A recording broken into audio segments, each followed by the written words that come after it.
തൃശൂരിലെ P G വെയിൽസിനും സുഡിന വെയിൽസിനുമാണ് മാളവികയുടെ മാതാപിതാക്കൾ. മൂത്തൊരു സഹോദരൻ മിഥുൻ വെയിൽസുമുണ്ട്. തൃശൂരിലെ ഹരിശ്രീ വിദ്യാനിധി സ്കൂളിൽ പഠനം.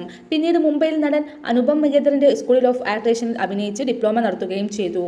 മാളവികയ്ക്ക് 6 വയസ്സുള്ളപ്പോൾ നൃത്തം പഠിക്കാൻ തുടങ്ങിയിട്ടുണ്ട്. കലാമണ്ഡലം ക്ഷേമാവതി, കലാമണ്ഡലം പ്രസന്ന ഉണ്ണി തുടങ്ങിയവരിൽ നിന്ന് നൃത്തപഠനം പൂർത്തിയാക്കി. ഭരതനാട്യം, മോഹിനിയാട്ടം, കുച്ചിപ്പുടി എന്നിവർ ഇപ്പോൾ പരിശീലനം നടത്തുന്നു.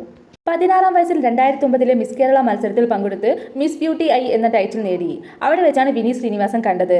അങ്ങനെയാണ് മലർവാടി ആർട്സ് ക്ലബ് എന്ന സിനിമയിലേക്ക് ക്ഷണം ലഭിച്ചത്. ഒരു ഇന്ത്യൻ ചലച്ചിത്ര ടെലിവിഷൻ നടിയും ക്ലാസിക്കൽ നർത്തകിയുമാണ് മാളവിക ഇപ്പോൾ.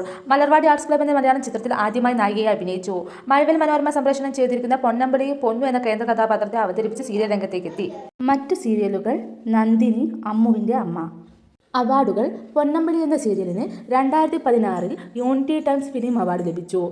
2016 തന്നെ മികച്ച ടെലിവിഷൻ നടിക്കുള്ള മിന്നൽ അവാർഡും ലഭിച്ചു. അഭിനയിച്ച മലയാളം സിനിമകൾ: 2010 മലർവാടി ആർട്സ് ക്ലബ്, 2011 ഇന്നാണ് കല്യാണം, 2012 മകരമഞ്ഞ്, 2013 മൈ ഫാൻ രാമു, 2013 തന്നെ ആട്ടക്കഥ. പിന്നെ തെലുങ്ക് സിനിമ 2014 ദാരി, കന്നഡ മൂവി 2013 നദീഷ. തമിഴ് മൂവികൾ 2014 എന്ത സത്യം ഇന്ത നേരം, അഴുക മകൻ, അസുരവെയ് അരശൻ.